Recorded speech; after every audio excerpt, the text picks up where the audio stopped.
So hello guys, দেখো তোমাদের সামনে একটা জিনিস দেখানোর বিষয় হচ্ছে আমার মা যে এই আমসত্ত্বটা তৈরি করেছেন।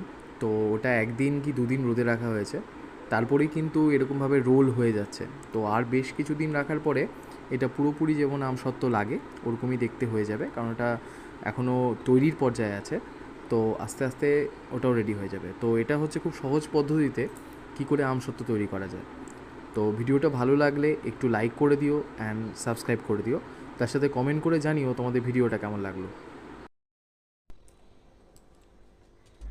কাঁচা আম এখন একটু বাড়তি হয়ে গেছে, আর কয়েকদিন পরেই পাকবে।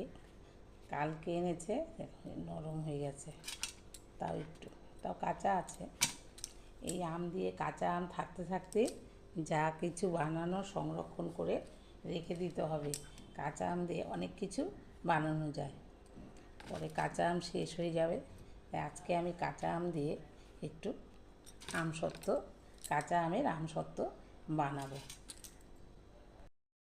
প্রথমে আমি আমগুলোকে ভালো করে ধুয়ে তারপরে ছুলে নিব, ছুলে ছোট ছোট পিস করে নিব।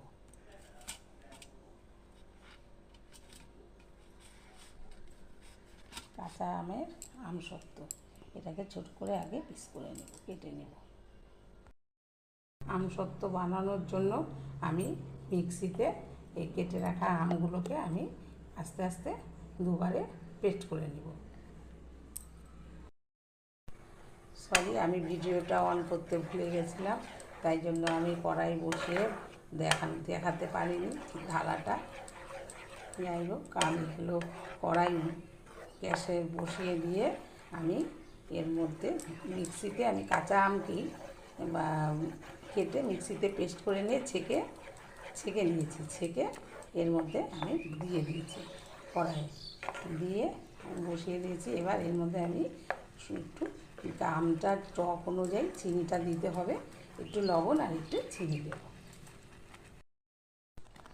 গ্যাসটাকে একটু ছোটো করে দিয়েছি। এবার আমি এর মধ্যে টক তো এই পরিমাণে একটু নুন দেব।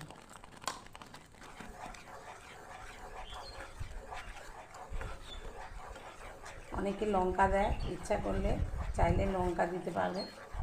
আর চিনি দেবো,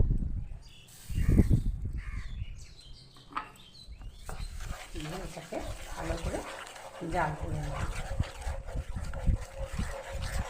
চিনি দেওয়ার পর একটু পাতলা হয়ে যাবে, কিন্তু তাতে কিছু হবে না। জাল দেওয়ার পর আস্তে আস্তে এটা ঘন হয়ে যাবে।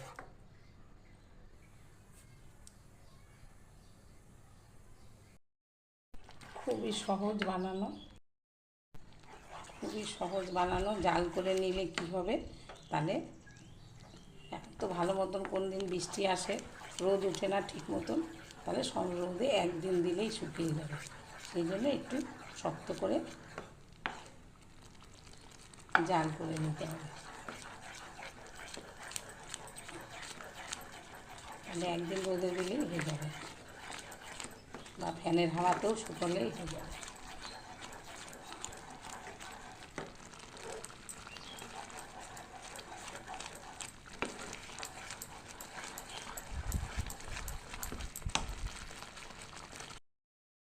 আমার জালটা হয়ে গেছে। যখন এরকম করে ঢাললেও হাতায় কিছুটা থেকে যাবে, তখন বুঝবেন যে হয়ে গেছে।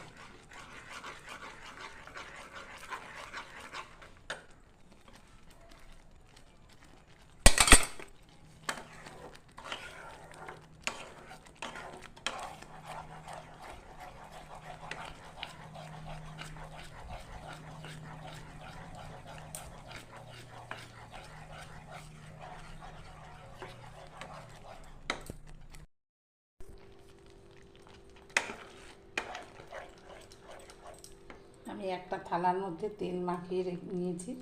এবার এটার মধ্যে আমি এগুলো দেব।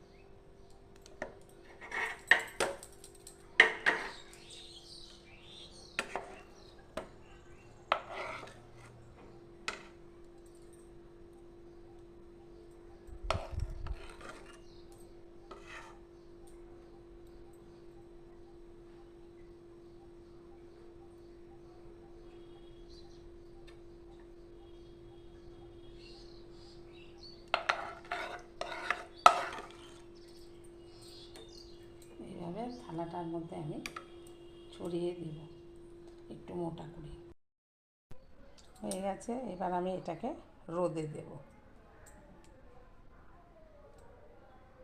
রোদে শুকিয়ে নেব। আমসত্ত্ব যে বানিয়েছিলাম, এই যে এরকম সবগুলোকে উঠে যাচ্ছে একদিন রোদে, আর একদিন রোদে দিলে একটু শুকাবে, তাই উঠে গেছে। এইভাবে কাঁচা আমের দিনে আম যখন থাকবে না, তাই কাঁচা আম দিয়েই আমি আমসত্ত্ব বানিয়েছি। পাকা আম দিয়েও হয়। আমের আমের এগুলো বানিয়ে স্টোর করে রাখলে যখন আম থাকবে না, তখন এই আমসত্ত্ব দিয়ে আমের চাটনি বানানো যাবে।